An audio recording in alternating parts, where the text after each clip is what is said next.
জার্মানিতে একটা মেয়ে কতটা নিরাপদ, বা আমি যদি বলি টোটাল সিকিউরিটি ব্যবস্থা যে জার্মানিতে কতটা স্ট্রং, এটা যদি আমি বলি এক কথায়, ধরেন বড় শহরে মানুষ অনেক বেশি, ছোট শহরে মানুষ একবারেই কম। এই দেখেন, এই যে একটা জায়গা কোনো মানুষ নাই, এখন হচ্ছে রাত বাজে 10টা প্রায় কাছাকাছি আর কি। তো এইসব জায়গা দিয়ে অনেকে আমাকে বলে যে ভাইয়া মানে এখানে কি ভূত টুত থাকে না, বা ওরকম কোনো ভয় নাই। অনেস্টলি বলি, এখানে আসলে ওরকম কোনো ভয় নাই, সেটা আপনি ছেলে হন মেয়ে হন। বেশি করে হচ্ছে ধরেন সিকিউরিটি ব্যবস্থাটা মেয়েদের জন্যই সবচেয়ে বেশি গুরুত্বপূর্ণ, কারণ ওরা হচ্ছে ধরেন রাত বিরাতে বাইরে গেলেও আমাদের দেশে যে সমস্যা হয়, এখানে সেই সমস্যার কোনো ছিটে ফোটাও নাই। আপনি দেখেন আমার ক্যামেরাতে চোখ যত দূর যায় একটা মানুষ নাই। আর এই টাইমে যদি এখানে একটা মেয়ে বসেও থাকতো, মানে কেউ তার দিকে তাকাইতো না। এখন তো হচ্ছে রাত 10টা বাজে, আলো আছে, বাট আপনি যদি ধরেন গভীর রাত 1টা 2টা 3টা, মানে এই বাইরের দেশগুলোয় আসলে অনেক সময় মেয়েদেরকে হচ্ছে নাইট শিফটে কাজ করা লাগে, এনি টাইপস অফ কাজ।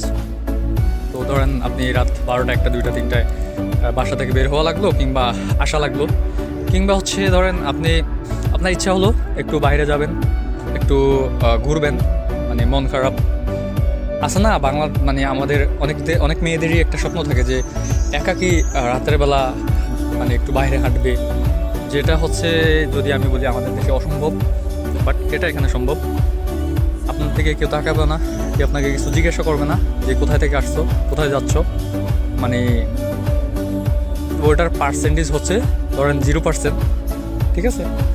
তো এখানে একটা মেয়ে আসলে এতটা নিরাপদ, আরে ভাই আর সবার যদি ওভারঅল ক্ষেত্রে বলি, ধরেন আমাদের দেশে হচ্ছে আমরা ছেলেরাও ধরেন অপরিচিত একটা এলাকায় গেলে আসলে একটা ভয় থাকে যে রাজনৈতিক ওই যে কি একটা কাহিনী থাকে পোলাপান, যে রাজনৈতিক নেতাটা এই দল করে ওই দল করে, ওরা এসে কোর্ট দেয়, ঠিক আছে, আপনার চিন্তাই করার সুযোগ থাকে, চান্স থাকে।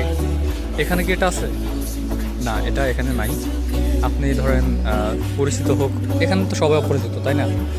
আপনি যেখানেই যান, যেখানে গিয়ে বসে থাকেন, কেউ আপনাকে জিজ্ঞেস করবে না যে কেন এখানে বসে আছো, দিন কি রাত কি, অর্থাৎ আপনাকে কোর্ট দেওয়ার কোনো চান্স নাই। এমনকি আসলে কি বলবো আর, তো এই সব দিক দিয়ে আমি বলবো যে ইউরোপের দেশগুলো বেস্ট, তবে সব দেশ না। এই সেন্ট্রাল ইউরোপের দেশগুলোতে এরকম মানে শৃঙ্খলাবদ্ধ, এখানে হচ্ছে আইন খুবই কড়াকড়ি, আপনি কারো কিছু করবেন সারতে পারবেন না, ঠিক আছে।